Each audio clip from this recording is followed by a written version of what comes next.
नमस्कार दोस्तों, स्वागत है आप सभी का हमारे YouTube चैनल पर एक नई वीडियो में नए शख्स के साथ। आज हमारे साथ हैं योगाचार्य लव कुमार जी। तो योगाचार्य जी, आपका बहुत बहुत स्वागत है। आज के टाइम में लोग योग को सिर्फ एक एक्सरसाइज तक ही सीमित मानते हैं, लेकिन असल में देखा जाए तो योग उससे कहीं परे है। बिल्कुल सही। तो आप योग को किस दिशा में कहाँ तक मानते हैं? देखो मनोज, योग के दो अर्थ हैं। हाँ। पहला अर्थ जो वास्तविक अर्थ है, योग का अर्थ है स्थूलता से सूक्ष्मता की ओर जाना। ठीक है। योग युज धातु से बना है। योग का मतलब है जुड़ना, मिलना या किसी चीज़ को आपस में कंबाइन करना। तो स्थूलता से सूक्ष्मता की ओर जाना, बहिरात्मा से अंतरोन्मुखी होना। इसका अर्थ ये हुआ कि हम जो हर समय हम बाहर की तरफ ही देखते हैं, हमें ये पैसा मिल जाए, नौकरी मिल जाए, ये स्टेटस मिल जाए, पब्लिसिटी मिल जाए, फलानी चीज़ मिल जाए, ढिमकानी मिल जाए, यानी हर कुछ हम बाहर ढूंढते हैं। योग भीतर की तरफ झांकना सिखाता है कि आपको जो चाहिए, आपको संतोष चाहिए, आपको ज्ञान चाहिए, आपको सुख चाहिए, वो आपको भीतर मिलेगा, बाहर नहीं। क्यों? बाहर की चीज़ें तो कुछ समय के लिए सुख देंगी, बाद में फिर वही दुख देगी। तो ये था योग का वास्तविक अर्थ कि भीतर जागना, अंतरोन्मुख होना।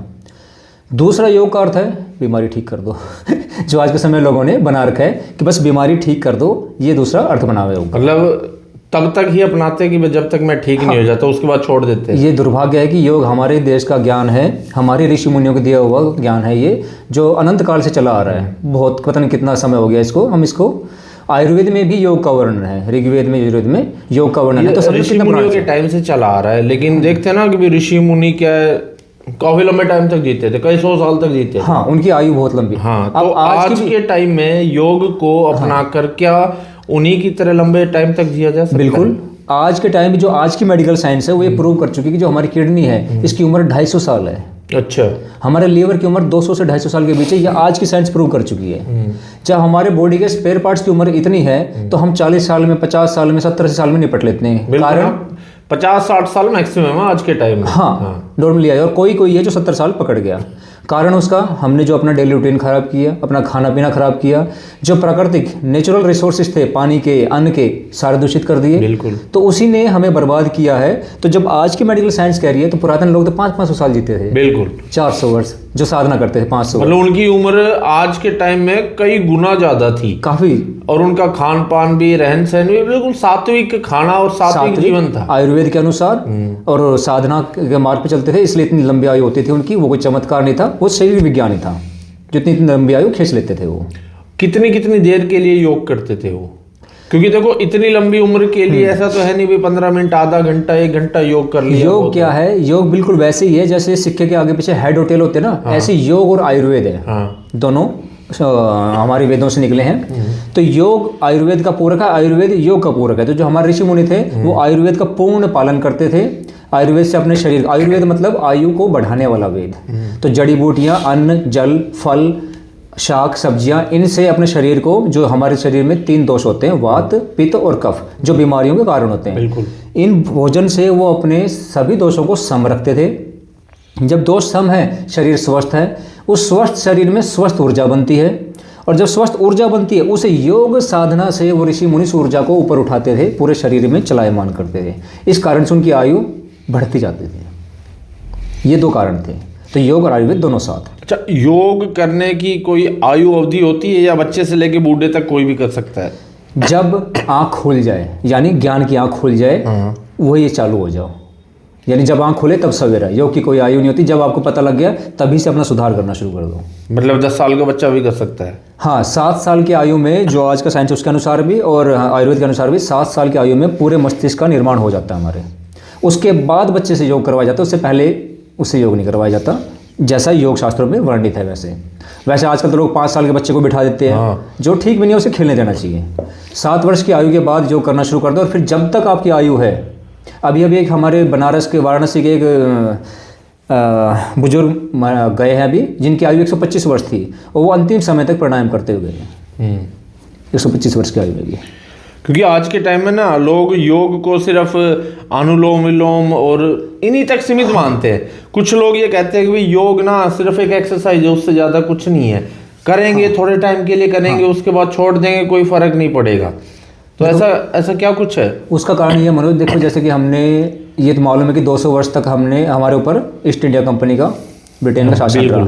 तो उन्होंने मैकोले ने खुद लिख के गया हुआ है, जो मैकोले जिस एजुकेशन सिस्टम को हम पढ़ रहे हैं ना, तो ये मैकोले की देन है। मैकोले एजुकेशन सिस्टम पढ़ रहे हैं, उसने स्पष्ट अपनी लंदन में जो लंदन आर्काइव में डॉक्यूमेंट रखे हैं, उसने अपनी संसद में ये कहा था उस समय कि मैं भारत की नींव को बदलने वाला हूँ। क्योंकि किसी भी देश को अगर तोड़ना हो तो उसकी नींव तोड़ दो।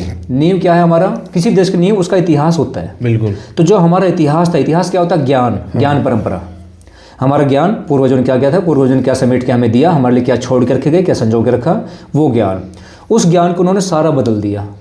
उसी हमारे के लिए बदल दी, सिर्फ हमारे लिए बदला, खुद के लिए नहीं, और हमारे ज्ञान को खुद ले गए। और उसको ले जा क्या किया, जो आज आप एथलेटिक्स देखते हो, या ये क्या जिम की एक्सरसाइज हो गई, या ये क्या बोलते हैं जो रशियन सर्कस आते थे पहले, वो क्या करते थे, एरोबेटिक, जो भी जितनी भी एक्सरसाइज है सारी योग से ही ली गई है। योग के 3 भाग है, स्थूल यौगिक व्यायाम, सूक्ष्म यौगिक व्यायाम, और फिर आसन।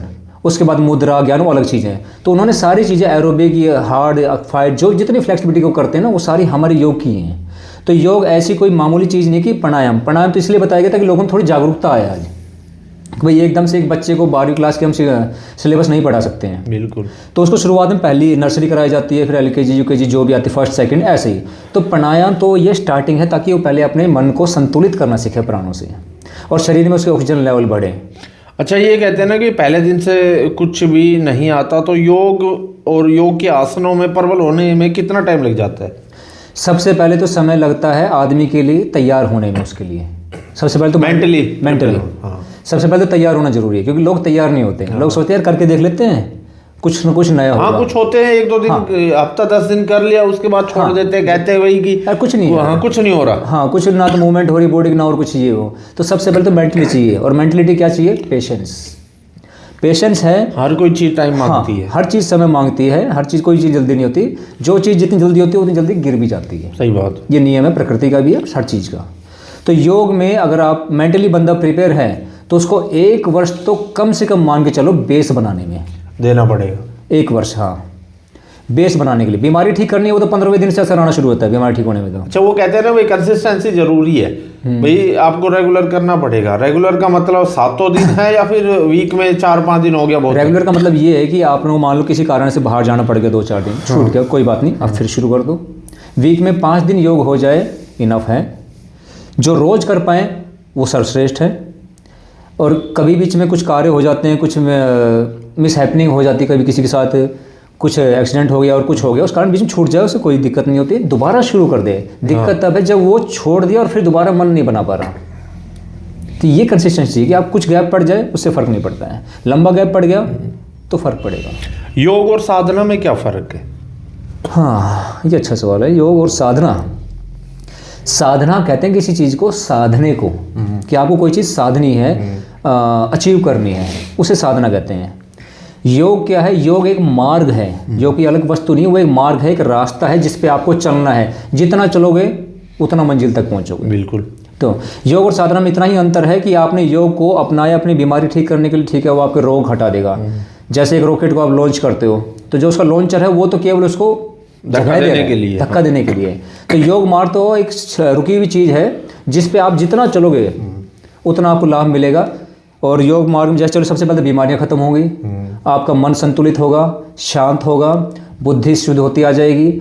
और उसके बाद अगर आप उसके आगे साधना में जाना चाहो तो पूर्ण रूप से आपका पूरा व्यक्तित्व बदल जाता है, आपका पूरा परिचय बदल जाता है खुद में ही।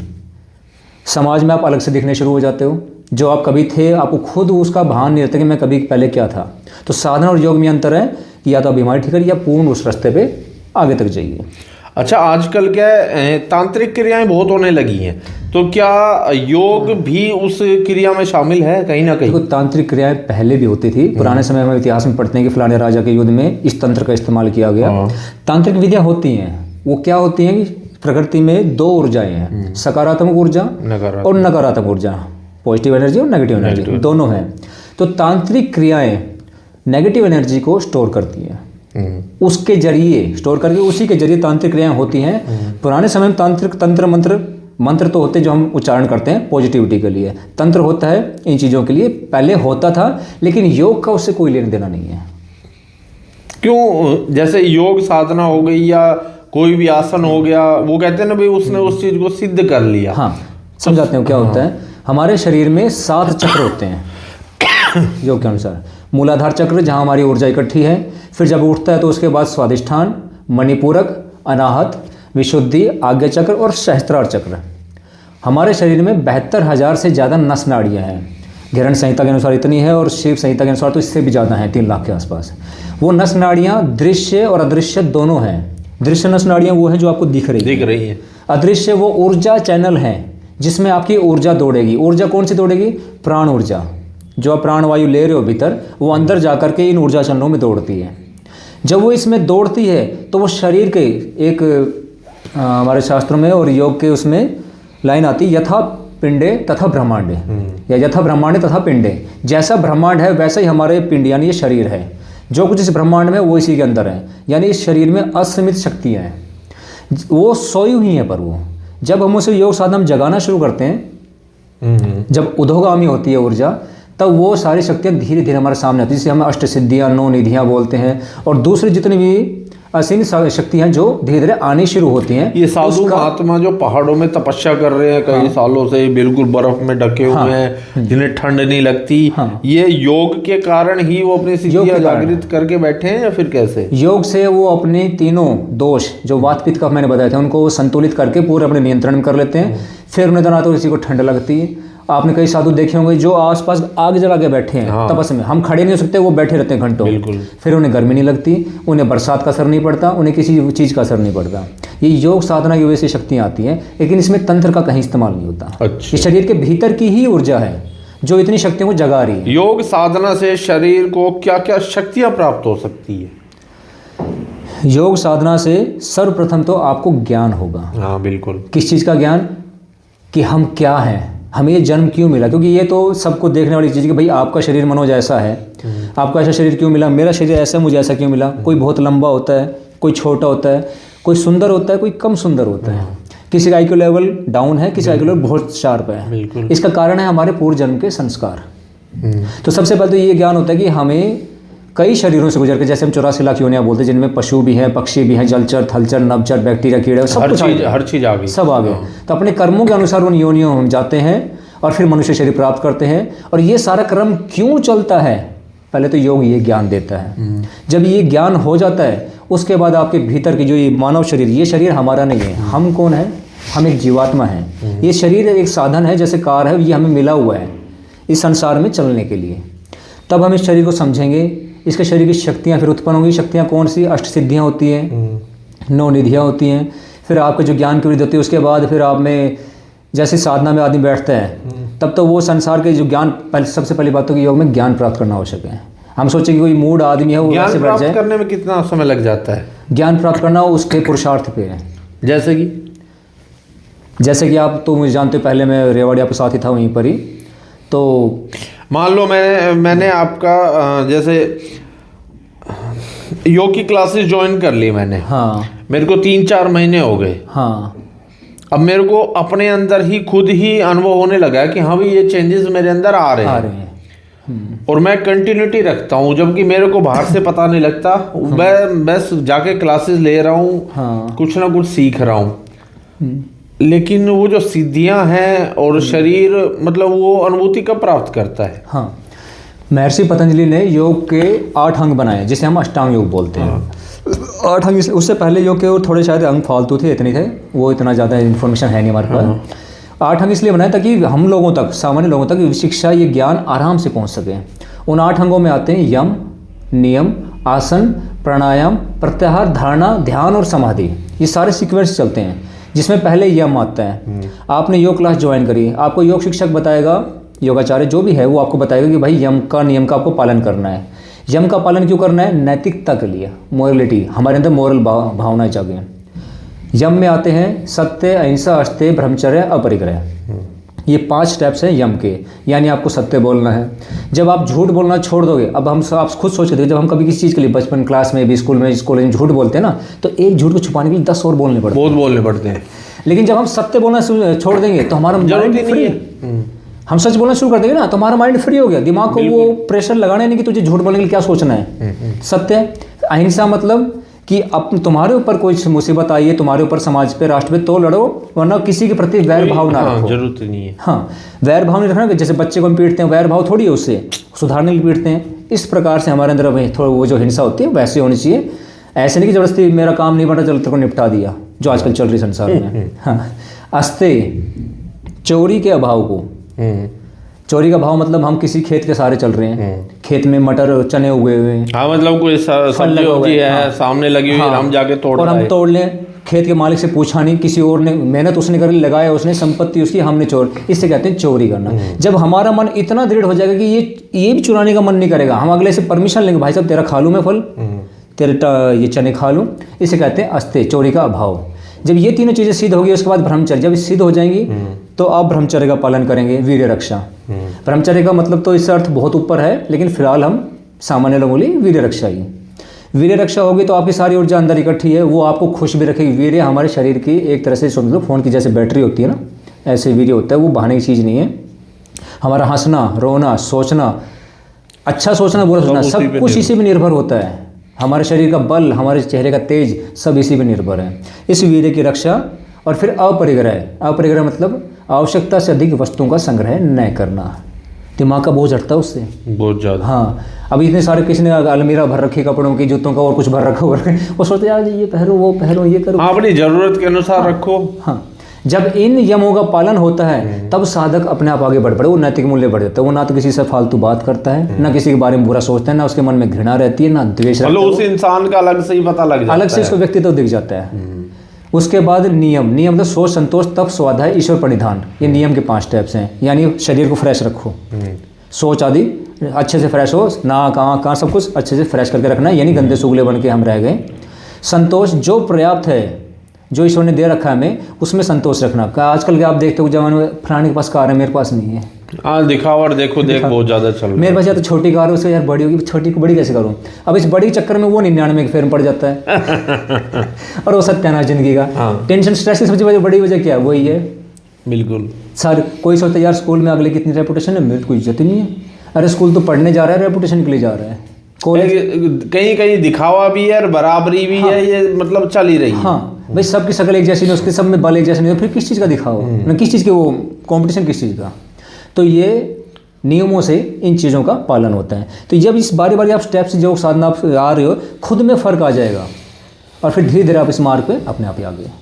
मैंने कहीं एक वीडियो में देखा था, एक बुद्धिस्ट थे, वो जैसे साधना में बैठे तो वो जैसे हवा में उठ गए। ये क्या योग है या योग के कारण है या कोई और ही मतलब साधना होती है इनके लिए? नहीं देखो मनोज, योग का जहाँ तक मैंने अध्ययन किया है इसका ना, तो जिसके अंदर ज्ञान उत्पन्न हो गया, ज्ञान जो मैं उस ज्ञान की बता रहा हूँ, क्या ज्ञान क्या होता है कि क्या श्रेय है, क्या आश्रय है, क्या छोड़ने योग्य है, क्या प्राप्त करने योग्य है, क्या सत्य है, क्या असत्य है, पाप क्या है, पुण्य क्या है, ईश्वर क्या है, हम क्या है, जो हमें आध्यात्मिक रूप से ऊपर उठाए, उसे कहते हैं साधना, योग। और जिस व्यक्ति को ये ज्ञान हो जाए, इसे ज्ञान कहते हैं, जिस व्यक्ति को ये ज्ञान हो जाए, वो संसार को कुछ दिखाता ही नहीं है, वो सांसारिक लोगों के सामने जाएगा ही नहीं। तो ये वीडियो बना के वो हवा में उठ गया, ये थोड़ा संदेह में है, बाकी स्पष्ट हम नहीं कहते, क्योंकि ऐसा कुछ नहीं। साधना में जितने भी आप ऋषि में जो आप बता रहे थे अभी स्टार्टिंग में कि भाई हिमालय जाके बैठ गए, वहाँ जाके बैठ गए, तो ये लोग क्या कर, जो ऐसे जाके बैठ गए ना, उनका किसी को पता नहीं चलता वो कहाँ है। मतलब जिसको आता है वो दिखाता नहीं है, जिसको पता चल गया ना, ज्ञान हो गया, वो किसी को नहीं दिखाएगा, किसी को कुछ नहीं बताएगा वो। तो योगाचार्य जी, योग असल में क्या है? मतलब हर कोई ना अपनी अलग धारणा लेके चल रहा है योग को। कोई कहता है कि भाई मतलब वो एक्सरसाइज है जिसके लिए मशीनों की आवश्यकता नहीं पड़ती। कोई ये कहता है कि आपको सारे आसन बैठ के करने पड़ेंगे। हाँ। कोई ये कहता है कि जुम्बा टाइप की एक्सरसाइजें होती हैं, फास्ट हाँ। से कोई कुछ कहता है, कोई कुछ कहता है, सबकी अलग अलग धारणाएं हैं। हाँ। जो असल में योग है वो एक योगाचार्य ही बता सकता है। तो थोड़ा सा बताइए। देखो, सबसे पहले तो मनोज हमें ये शरीर को समझना है। ये शरीर ईश्वर ने इकलौता ऐसा दिया है, इसको जितना घसोगे, इस्तेमाल करोगे, उतना सुख देगा। बिल्कुल। और जितना इसको आराम दिया उतना ही दुख देगा। बहुत अजीब शरीर बनाए है, तो इसलिए इस शरीर से वर्कआउट तो लेना ही लेना है। आपने देखा होगा अपने दादा परदादा जो थे वो आखिरी समय तक खेत में लगा रहा करते थे, बिल्कुल। चाहे वो घास। आज के टाइम में नहीं कर सकते खेतों में काम इतना, किसी के मतलब चलो किसान है उनका तो काम है, उनको तो करना पड़ेगा, लेकिन उनकी भी हिम्मत है। शहर के लोग ये कर ही नहीं सकते आज। शहर के नहीं, और वास्तविकता ये है कि आज गांव के भी नहीं कर सकते, लेबर बोला काम करो। तब देखो बिहार के आजकल देख रहा हूँ खेतों में लेबर ही लगी हुई, खासकर अपने हरियाणा वाला सत्यानाश हुआ पड़ा है। पंजाब का तो हो ही लिया, अपने का भी होने वाला। तो हमारे जो पूर्वज थे, जो दादे परदादे थे, वो आखिरी समय तक खेत में काम करते थे। जब बिल्कुल दी एंड आ जाता तभी खाट पकड़ते, वो महीना 20 दिन 5 दिन 10 दिन, हमारे 2 महीना जो भी था उस समय पकड़ते थे।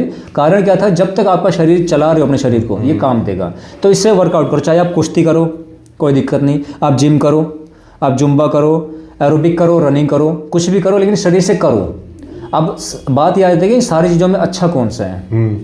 अच्छे सारे हैं, बस दिक्कत ये कि परफेक्शन किस में ज़्यादा अच्छा है, लाभ किसका ज़्यादा अच्छा है, बात उसमें आती है। उसमें योग आता है सबसे पहले। कारण क्या है कि किसी भी दूसरी एक्सरसाइज में, जिम में, रनिंग में, किसी में भी सांसों पे कंट्रोल नहीं है। इकलौता योग है जिसपे सांसों पे ही काम होता है। धमनियों को नियंत्रण करना सिखाता है जो योग है। हाँ, जो प्राण ऊर्जा है ना, जो हम सांस ले रहे हैं, एक तो ये सांस हो गई, प्राण हो गए। एक प्राण ऊर्जा है जो हमें सूर्य की रश्मियों से मिलती है। वो प्राण हमारे साथ जीवन तक चलते हैं। जब हमारी मृत्यु होती है तभी वो प्राण निकल के हमारे संस्कारों को, इस जन्म के कर्मों को लेकर के अगले स्टेप के लिए चल पड़ते हैं वो। तो वो जो प्राण है, वो प्राण काम करते हैं शरीर के भीतर। आपके नासिका से प्राण भीतर गए, 5 डिपार्टमेंट में बढ़ जाते हैं, प्राण, अपान, व्यान, समान और उदान। इनके 5 सब डिपार्टमेंट और हैं, नाग, कुर्म, कृकल, देवदत्त, धनंजय। तो इन डिपार्टमेंट में बढ़ के करते क्या है, प्राण काम करते हैं हमारे गले से नीचे, यहाँ छाती तक, या लंग्स के ऊपर शरीर पे ऑक्सीजन पहुंचाने काम ये करते हैं। अपान वायु काम करती है नाभि से नीचे, जो भी हम स्टूल पास करते हैं, यूरिन पास करते हैं, महिलाओं के मेंस्ट्रुअल साइकिल्स आती हैं, और जो डिलीवरी से बच्चा बाहर निकलता है, वो उस अपान वायु के कारण बाहर निकलता है, उसकी सहायता से। उसके बाद तीसरी वायु समान वायु क्या करती है, हमारे भोजन को पचाने में सहायता करती है। वो कहते हैं ना कि भाई शरीर का एक तो पेट का थोड़ा सा हिस्सा खाली रखो हवा के लिए, ताकि हवा अपना काम कर सके। तो समान वायु से पचाने काम करती है। उस पचे हुए भोजन से जो ऊर्जा उठती है, उसे शरीर में घुमाने का, नसों में जो से लिक्विड निकला जो शरीर पूरे घुमाने नसों में काम करती है ये उदान वायु। समान प्राण, अपान, व्यान वायु। व्यान वायु नसों में पूरे शरीर में घूमती है, खून को लेकर के, जो भोजन किया उससे ऊर्जा को लेकर के, उसके अंदर पानी होता है, ऑक्सीजन होती है, इन सबको लेकर के ट्रैवलिंग का काम वो करती है। और जो शरीर में मेन ऊर्जा उठती है उसे उठाने काम करती है उदान वायु, जो मूलाधार से स्पाइन के रास्ते ऊपर सिर तक ऊर्जा को उठाती है। तो जब प्राण के इतने सूक्ष्मतर स्तर पे काम होता है योग में, तो उसका प्रभाव भी बहुत अधिक होता है। उसका प्रभाव 3 स्तर पे होता है, मन पे होता है, बुद्धि पे होता है और तन पे होता है। हाँ, तो वो सबसे प्रभावशाली है। उसके अलावा शरीर आकर्षक बनाना है, किसी को चाहिए डोले शोले चाहिए तो जिम है, कोई मना ही नहीं, लेकिन प्राणों को नियंत्रण में रख के रनिंग कर रहा हूँ एक लिमिट में, क्योंकि हमारे देश की जलवायु हो ज़्यादा दौड़ने के लिए नहीं है। जितने भी आपने रनर देखे होंगे, ओलंपिक वो खेलने वाले देखे होंगे, कबड्डी कुश्ती वाले देखे होंगे, एक समय बाद सबसे पहले गुड्डा पकड़ के बैठते हैं, सबसे पहले घुटने जाते हैं। हाँ, राजीव दीक्षित जी को आपने सुना हो, उन्होंने स्पष्ट बताया कि भाई हमारे देश की जो जलवायु है वो सम जलवायु है, इसमें ज़्यादा दौड़ना ठीक नहीं, चीज़ें आहिस्ता आहिस्ता अच्छी रहती है। ठीक है, जो बॉर्डर पे खड़े हैं हमारे आर्मी वाले भाई, मजबूरी है उनको ड्यूटी वहाँ देनी, तो उनको रोजाना रनिंग करानी पड़ती है उन्हें। खेलने वाले खिलाड़ी, पहले अपने यहाँ लोग मिट्टी में कबड्डी कुश्ती खेला करते थे, मिट्टी में दौड़ा करते हैं। आजकल जूते पहन के जो सड़क पे दौड़ के, इस कारण से उनका सत्यानाश बढ़ रहा है। तो दौड़ें ओड़ें सब कुछ करें, जिम करें, लेकिन प्राणों को नियंत्रण में रखें। योग के द्वारा बीमारियों को ठीक किया जा सकता है। योग के द्वारा ही बीमारियों को ठीक किया जा सकता है, लेकिन आजकल योग के प्रति इतने जागरूक नहीं है लोग, फिर भी हॉस्पिटल में भग जाते हैं, डॉक्टर के पास दवाई लेते हैं, जबकि डॉक्टर खुद योग कर रहा है या जिम जा रहा है। ये सबसे अच्छा सवाल किया, क्योंकि हमने भी कई बार वो बहुत योगाचार्यों के पास देखा है, डॉक्टर खुद जाके बैठे हुए होते हैं। हाँ, डॉक्टर बैठे। अब बाबा रामदेव के पास तो बड़े बड़े लोग आपको सब मिलेंगे, सब मिलेंगे। आप ऋषिकेश चले जाओ, योग क्लासेस चल रही हैं, सेशन ले रहे हैं लोग, बड़े बड़े लोग आ रहे हैं, फॉरेनर मोस्टली है, अपने यहाँ के लोकल लोगों से ज्यादा विदेशी लोग हैं। बिल्कुल सही है। एक्चुअल में क्या है, उन लोगों को इस चीज में मजा आने लग गया, उनके समझ में आने लग गया, उनको अपने अंदर असर दिख रहा है। जबकि आज के टाइम में हमारे देश के लोगों के पास टाइम नहीं है, पूरे दिन फ्री रहेंगे, लेकिन टाइम नहीं है। जाए कौन, सीखे कौन, सीखेंगे तो भाई वही है ना, टाइम खर्च होगा, उस टाइम में मैं कुछ और कर लूंगा। मतलब लोगों की धारणा ही ऐसी हो रखी है, मानसिकता ऐसी है। आप ठीक कह रहे हो, बड़े बड़े डॉक्टर हैं, ये आते विदेशों से ज़्यादा हैं, अपने भी हैं, पर लोग अभी सच में क्या है, मानसिकता जो लोगों की बदली है ना, कि जैसा मैंने आपको भी बताया था कि सबका आईक्यू लेवल एक जैसा नहीं होता, किसी का आईक्यू डाउन होता है, किसी का थोड़ा अच्छा होता है, किसी का बहुत अच्छा होता है। तो समाज में इसीलिए भिन्न भिन्न प्रकार के लोग दिखाई देते हैं। तो जो कम समझ वाले लोग हैं, आलसी कह सकते हैं, आलसी लोग हैं ना, वो सोचते हैं यार एलोपैथी की गोली ले तुरंत 5 मिनट में आराम कर देगी, योग तो हाथों हाथ आराम चाहिए, छुटकारा चाहिए, क्योंकि आजकल ना योग वाले लोग बहुत कम हो गए हैं। तो इस हिसाब से देखें तो हम लास्ट जनरेशन है जो इस चीज को मतलब योग को लेके चल रहे हैं, आगे आगे बहुत कम हो रहे हैं। और हो सकता है 1-2 पीढ़ी के बाद ये खत्म ही हो जाए, बहुत कम लोगों को वो रहेगा। आज़ादी के बाद से योग के लिए प्रति लोगों की उदासीनता रही है, पर कम थे तब भी, कम आज भी मतलब है। एक सीमित दायरे के लोगों तक ही है, सीमित दायरे का योग आज भी नहीं है। आजकल योग के नाम पे दिखावा ज़्यादा है। आप देखो योगा डे आ गया, बड़े सारे बहुत से 50 रोज 150 पर्यावरण दिवस है, मजदूर दिवस है, योग दिवस है, फोटो खिंचवाने के लिए इकट्ठे हो गए, करते नहीं है।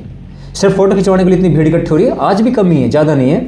अब अगर आप एक एस्टिमेट लगाओगे तो 100 में से 7 या 8% लोग ही जिम योग जाते हैं, फिजिकली फिट जो एक्टिव रहते हैं ना, 7-8% ही, ज़्यादा और नहीं है।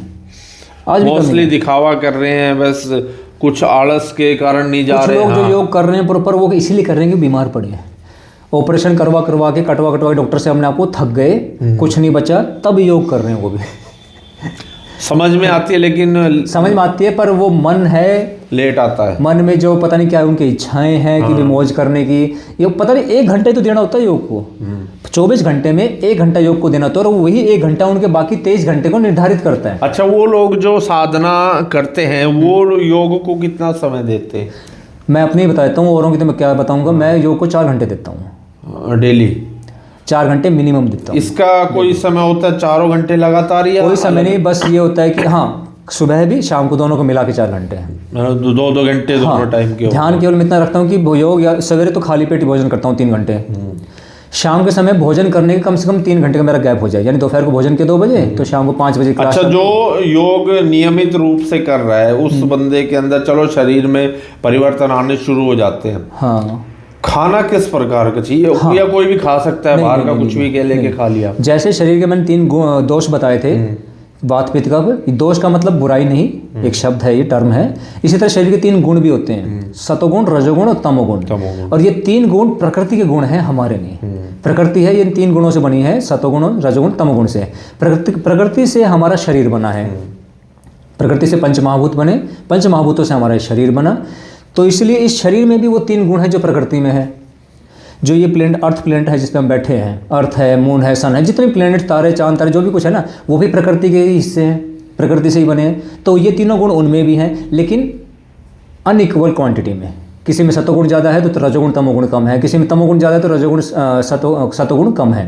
तो तीनों गुण होते हैं। तो जो जमीन से अन्न उगता है, फल उगते हैं, वनस्पतियाँ उगती हैं, शाक सब्जियाँ उगती हैं, उन सब में भी ये तीनों गुण होते हैं। तो जो आदमी योग साधना में आगे बढ़ लिया ना, वो इन चीज़ों का बहुत ध्यान रखता है, वो इनका ज्ञान प्राप्त करता है और अपनी दिनचर्या सतोगुणी रखता है। योग में मांसाहार की आवश्यकता है? बिल्कुल नहीं, योग में नहीं, और साधारण जीवन में भी मांसाहार की कोई आवश्यकता नहीं है। क्योंकि योग शास्त्र में स्वयं कहा गया कि अगर आप किसी को मृत को जीवित नहीं कर सकते तो किसी का जीवन लेने का अधिकार कैसे आपको? सही बात है। और किसी को मार कर खाए वो भोजन हमें कैसे लग जाएगा? वो हमारे अंदर तमोगुण बढ़ाता है, राक्षसी प्रवृत्ति। क्योंकि आजकल देख रहे हैं ना, मोस्टली जिम जाने वाले लोग नॉन वेज की तरफ ज़्यादा प्रेफर कर रहे हैं। इसका कारण है बीच का जो समय 800 साल 1000 साल का जो दौर था संघर्ष का, उस समय हमारी किताबों को मैनिपुलेट किया गया, बिल्कुल जबरदस्ती इसमें बलि प्रथा घुसाई, जबरदस्ती डॉक्टरी ये शिक्षा जो आई, डॉक्टर कहते हैं कि भाई आपका जख्म जल्दी भरेगा, आप इसका चिकन सूप, मटन सूप ये पियो। हाँ, जैसे वो एक सुअर का घी लगाया जाता है, चर्बी चर्बी, चोट लग जाती है, आपकी मतलब रिकवरी जल्दी हो जाती है। हमें तो ये बोल दिया, और खुद वही अमेरिका पेटेंट लिए बैठा है हल्दी पे 40-40। अच्छा, कई तो भारत सरकार जिस हल्दी को बोले बेकार है, ये नहीं चिकन सूप से आपका जख्म भरेगा, आज वही पेटेंट लिए बैठा, कहता है कि सबसे जल्दी रिकवरी हल्दी करती जख्म की। अब बताओ मांस की कहाँ हो सकता, उसमें चर्बी कहाँ हो सकता? अच्छा, एक ये कहते हैं कि योग करने वाले लोगों को बीमारियां जल्दी से नहीं होती, जैसे ठंड नहीं लगती, गर्मी नहीं लगती, तो क्या मतलब वो अपनी आंतरिक ऊर्जा के कारण नहीं लगती, या शरीर अपने आप को इस तरह ढाल लेता है योग से? योग करने वाला सबसे पहले तो अपने तीनों जो दोष हैं वात पित्त का, उनको संतुलित कर लेता है, ज़्यादा नहीं तो एक हद तक कर ही लेता है संतुलित। दूसरा उसके अंदर जो योग से ऊर्जा उठती है, जो मूलाधार में स्थापित होती है, वो ऊर्जा उसके मन को शांत कर देती है। शरीर के अंदर इतनी गर्मी और ठंड बर्दाश्त करने की सारी ताकत आ जाती है। वो ठंड भी बर्दाश्त कर लेगा, गर्मी बर्दाश्त कर लेगा, वो बारिश में भी उसको कोई तकलीफ नहीं होती सामान्य लोगों के मुकाबले। तो अगर वो पहली बात तो बीमार जल्दी से पड़ता नहीं है, और जल्दी पड़ गया तो रिकवर जल्दी हो जाता है। योग से मोटापा कटता है? योग से मोटापा बिल्कुल कटता है। बहुत लोगों का सवाल है, क्योंकि वो सोचते हैं कि यार हम मोटे हैं, हमसे योग हो नहीं पाएगा, मोस्टली लोग शरीर मुड़ नहीं पाएगा, ये नहीं हो पाएगा, स्टिफनेस बनी रहती है।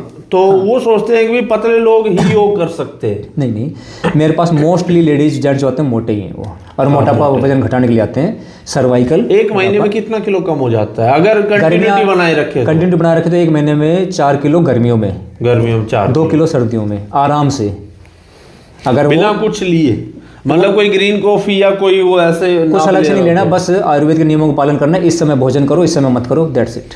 अच्छा, नियम का पालन का मतलब क्या? सुबह जल्दी उठ के नहाना या फिर कैसे क्या? नियम शुरू होते हैं रात से। रात को समय से सो, 10 बजे के आसपास आप सो जाओ। क्यों? क्योंकि उस समय पित्त दोष प्रभावी होना शुरू हो जाता है। तो जब पित्त दोष बढ़ता है रात के समय, तो वो जो दिन भर आपने भोजन किया है वो रात को सोते समय पचता है। वो बिल्कुल, वो मैं एक बार इसका बता देता हूँ आपको, 2 मिनट लगेंगे। हमारे शरीर में जो है 7 धातुएं होती हैं: रस, रक्त, मांस, मेद, अस्थि, मज्जा और शुक्र, जो भोजन से बनती है। आपने भोजन किया, सलाइवा आया, वो भोजन के साथ अंदर गया, उसने उसको काटना पचाना शुरू किया, उस सबसे पहले बनेगा रस। रस धातु से बनता है फिर रक्त, खून, ब्लड। रक्त से मांस, मांस से मेद यानी फैट, फैट से मेद के बाद अस्थि, बोन मैरो, बोन मैरो के बाद फिर स्पर्म। तो एक धातु पुष्ट होगी, दूसरी अच्छी बनेगी, दूसरी पुष्ट होगी, उससे तीसरी अच्छी बनेगी। इस तरह से क्रम चलता है। सारा खेल मुंह से शुरू होता है। हाँ, और ये धातुएं जो बनती हैं ये रात के समय बनती हैं। जब तक सूर्य है आपका शरीर भोजन ग्रहण करने के लिए है। सूर्य ढल गया, भोजन नहीं ग्रहण करना, फिर जो भोजन आप दिन भर खाया है ना, उसका रात में डिवाइडेशन होगा। तो वो रात को फिर खाना नहीं खाना चाहिए? रात को खाना नहीं खाना चाहिए। जो रात की ड्यूटी कर रहे हैं आज के समय में उनकी मजबूरी है, लेकिन सभी लोग ड्यूटी रात को ही नहीं कर रहे। तो ये जो जैसे हमारे जैन धर्म के लोग सूर्यास्त से पहले खाना खा लेते हैं, तो किस हद तक सही है? पूरी अगर हम इस योग के माध्यम से देखें तो? आप मनोज, अगर अपने गांव को ही हम देखें, आप रेवाड़ी से हो, मैं नारनौल से हूँ, हमारे जो पूर्वज थे 5, 6, साढ़े 6 बजे तक खाना खा लेते हो, सो जाते 7 बजे तक। सिर्फ 25 साल पहले तक हमारे जितने देखा है, अंधेरा होने से पहले अपने खटिया पकड़ी, बिल्कुल खाट पकड़ी और सो जाते थे। मतलब आज ये लगा लो, शहरी लोग 10, 11, 12, 1 बजा देते हैं रात को सोते सोते। हाँ, गाँवों में 6, 7, साढ़े 7 लास्ट है। हम अपने 8 बजे तक अगर आप फोन करोगे तो वो तो नींद में फोन उठाएगा वो। हम जब शहर से आते थे गांव में, उस समय तो फोन भी नहीं होते थे, तो गांव में सब सोए हुए मिलते थे हमें 7 बजे शाम को। सो जाते हैं सर्दियों में। गर्मी में 8 बजे सोए हुए मिलते थे खाट। ये फिर क्यों? क्या है कि थोड़े से पैसे आ गए, उन पैसों को यूटिलाइज करने में आया नहीं, उसको हमने गलत रास्ते पे ले लिया, रात को देर से जागना शुरू कर दिया, जिससे सारा सिस्टम हमारा बिगड़ता आ गया। तो ये कारण है, रात को भोजन की आवश्यकता नहीं है। रात को भोजन का पाचन होता है, दिन में भोजन खाया जाता है। इससे अपना आप शरीर स्वस्थ रहेगा। और फालतू डाइट क्या लेनी है? सतोगुणी भोजन करो, यानी तमोगुणी, ये अंडा, मांस और क्या बोलते हैं, तला हुआ, ज़्यादा भुना हुआ, इस भोजन को जरूरत ही नहीं है, इनकी आवश्यकता नहीं, क्योंकि शरीर पाचन को बहुत ज़्यादा हार्ड वर्क करना पड़ता है उसके लिए। सतोगुणी रजोगुणी भोजन चल जाता है, अपने शरीर में वेट। निरंतर योग करने से शरीर के पाचन में फर्क पड़ता है? हाँ बिल्कुल, निरंतर योग करने से शरीर के पूरे मेटाबॉलिज्म में, जो आपका रेस्पिरेटरी सिस्टम है उसमें फ़र्क पड़ता है, जो आपका ये तंत्रिका तंत्र है वो दुरुस्त होता है, जो आपके शरीर में संवेदनाएं भेजाता है वो ठीक होता है, पाचन तंत्र ठीक होता ही होता है, मसल्स बिल्ड होती हैं, जो आपकी सेल्स होती है हमारे शरीर में उनका प्रॉपर काम चलता है, उनका मसल जितनी चाहिए, क्योंकि नसें जो है मसल्स के अंदर भी है सारे, तो मसल्स किस जगह कितनी चाहिए प्रॉपर शरीर अपने आप खुद सेट कर लेता है। मान लो मैं पिछले 10-11 साल से योग करता आ रहा हूँ, किसी कारणवश मुझे योग छोड़ना पड़ गया, तो सबसे पहले मेरे शरीर में परिवर्तन क्या आएगा? कौन सी बीमारी होगी? तो आपने कहा कि आपने कई वर्षों तक योग किया, बीच में किसी कारण से छूट गया। देखो सबसे पहली बात, अगर आपने योग वास्तविकता में किया है, क्योंकि मोस्टली जैसे कि मैंने देखा हुआ है, लोग मेरे पास आते हैं जो लेडीज और जेंट्स, कहते सर मैं 2 साल से योग कर रहा हूँ। क्योंकि 10 या 11 साल अगर किसी चीज़ को हम दे रहे हैं तो आप ये समझ लो वो चीज़ रम चुकी है हमारे अंदर। वो क्योंकि हमने इतना समय दिया है उस चीज़ को। तो जो लोग आते हैं वो कहते हैं सर मैं 2 साल से योग कर रहा हूँ, मुझे इस चीज़ में असर नहीं आया। मैं कोई बात नहीं, हम देखते हैं हम कौन सा योग कर रहे हैं। देखते हुए पता चलता है कि वो 1 घंटा समय व्यतीत करते हैं, वो योग नहीं करते, केवल प्राणायाम कर लिया और उसके बाद हाथ बजा लिए, हाँ हाँ करके हंस लिए, योग हो गया उनका पूरा। तो ये योग नहीं है। योग के कई स्टेप्स होते हैं, जैसे मैंने बताया था, सूक्ष्म यौगिक व्यायाम, स्थूल यौगिक व्यायाम, आसन, और इन जो स्थूल यौगिक व्यायाम है उसके अंदर आपके पुशअप्स, उठक बैठक, जंपिंग, चिनअप्स सारे आ जाते हैं। सूक्ष्म में आपकी ऊर्जा उठती है, और जब ये सूक्ष्म और स्थूल दोनों हो जाते हैं तो आपके शरीर में इतना बल हो जाता है कि आप आसन आराम से बना सकते हो। और आसन में, एक आसन बनाने में कम से कम 30 सेकंड उसके लिए चाहिए कि एक आसन में आप 30 सेकंड रुको, तभी वो आसन अपना काम शुरू करता है। जब आप इस प्रकार से योग कर रहे हो वास्तविकता में, तो 8-9 साल बाद तो अगर आप योग छोड़ोगे ना, तो आपको ऐसा लगेगा मेरा कुछ छूट गया, मेरा कोई चला गया। जैसे आज के टाइम में मान लो हमें एक दिन जिम नहीं जाते ना, तो ऐसा लगता है जैसे पता नहीं यार क्या रह गया। वही आपको छूट गया, मैं गलत दुनिया में आ गया, मेरी दुनिया कुछ और थी, मेरे से पता नहीं क्या हो रहा है मेरे साथ, मुझे ये सब नहीं करना, छोड़ो, मैंने वापस वही जाना है, ये से हो जाता है। अच्छा, शरीर ढलने लग जाता है क्या? मतलब वैसे टूटा सा बीमारियां, मतलब कौन सी बीमारियां होती है? जो बीमारियां नहीं होती। जब योग छोड़ोगे ना, सबसे पहले तो आपके अंदर उदासीनता आएगी, आपका जो कंसंट्रेशन लेवल है वो डाउन होगा, आपके अंदर उदासीनता आएगी, और आप एक असमंजस की स्थिति में, कन्फ्यूजन की स्टेज में आ जाओगे कि यार कुछ क्या हो रहा है, मुझे समझ नहीं आ रहा क्या हो रहा है, इसमें आओगे। शरीर खराब नहीं होगा और कुछ नहीं होगा, केवल इसका काम होगा। आज के टाइम में लोग ये चाहते हैं कि कोई उन्हें मोटिवेट करे, भाई आप योग करो या जिम करो, या अपने खुद ही मतलब जैसे घूमने चले जाओ या नॉर्मल एक्सरसाइज कर लो, लेकिन करो। तो आप उन लोगों को क्या कहना चाहेंगे? जनता सुनना चाहती है। जनता को सबसे पहले मैं ये कहना चाहूँगा कि ज़्यादा मोटिवेशनल स्पीकरों के चक्कर में पड़ना मत, क्योंकि आजकल मोटिवेशनल स्पीकर इतने हो गए हैं जितने लोग डिमोटिवेट है नहीं उससे ज़्यादा मोटिवेशनल स्पीकर हो गए।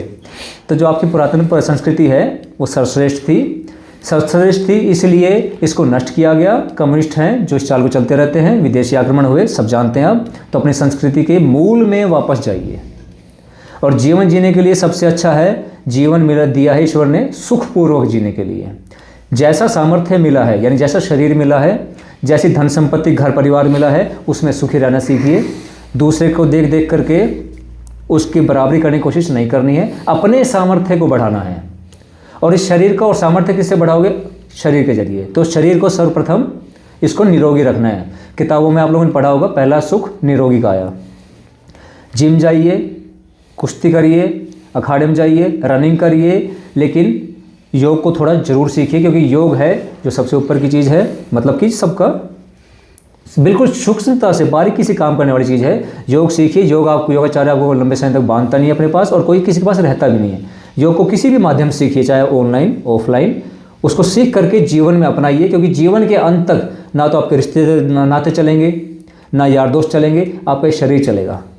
अंत काल में जब आदमी अकेलेपन में बैठ जाता है ना, उस समय योग ही सबसे बड़ा साथी होता है। नहीं तो आजकल आप बुजुर्ग देख लो, अकेले खाट में पड़े पड़े कुनाते रहते हैं, सोचते रहते हैं कोई हमसे बात करे, कोई बात करने वाला उन्हें मिलता नहीं। जो कि ठीक है भाई, बच्चे सारे दिन बुजुर्गों के साथ नहीं बैठ सकते, और बड़े भी अपने काम पे जाते हैं। तो बुढ़ापे का, अंत समय का इकलौता साथी योग ही है, और योग ही आपका साथी है जो इस जीवन की नैया से पार लेके जाएगा। तो इसे जरूर सीखिए। आपके ही देश की पुरातन संस्कृति है ये, आपके ही देश का ज्ञान है ये, हमारा ही ज्ञान विज्ञान है, हमारे ऋषि ने दिया हुआ है, तो उसे अपनाने में हमें कोई हर्ज नहीं होना चाहिए। बाकी जो चीज़ करनी करते रहो साथ साथ, कोई मनाही नहीं है, कोई बुरा नहीं है। योगाचार्य जी से आज काफ़ी कुछ बातें सीखने को मिली, काफ़ी कुछ बातें क्लियर हो गई, कुछ चीज़ों का मुझे भी ज्ञान नहीं था, वो भी आज चीज़ें पता लगी। देखो, सवाल जवाब सभी के पास होते हैं और वो चलते रहेंगे काफ़ी टाइम तक, अनंत है ये। तो आपको 2 बातें पता लगी, एक बात और निकल के आ जाएगी दिमाग में कि हम पूछे किससे, तो आप डायरेक्ट पूछ सकते हो। मैं योगाचार्य जी के नंबर और नाम मेंशन कर दूंगा डिस्क्रिप्शन में। अगर आप सवाल जवाब करना चाहते हैं तो कॉल कर सकते हैं और आकर बात कर सकते हैं फेस टू फेस, कोई दिक्कत नहीं है, आपके लिए हमेशा उपलब्ध रहेंगे। और अगर आपकी भी कोई कहानी है, आप भी अगर चाहते हैं कि भाई हम भी मंच पे आके अपनी कहानी बताएं, या कोई किस्सा है आपके पास और आप जुड़ना चाहते हैं, तो बिल्कुल आपका स्वागत है। आप आइए, मैं तैयार हूँ दिखाने के लिए, अगर आप तैयार हैं बताने के लिए। तो मिलते हैं आपसे नेक्स्ट वीडियो में एक नए शख्स के साथ। और जो भी भाई नए हैं, चैनल को सब्सक्राइब कर दें, वीडियो को लाइक कर दें और एक प्यारा सा कमेंट छोड़ दें। ठीक है जी, राम राम।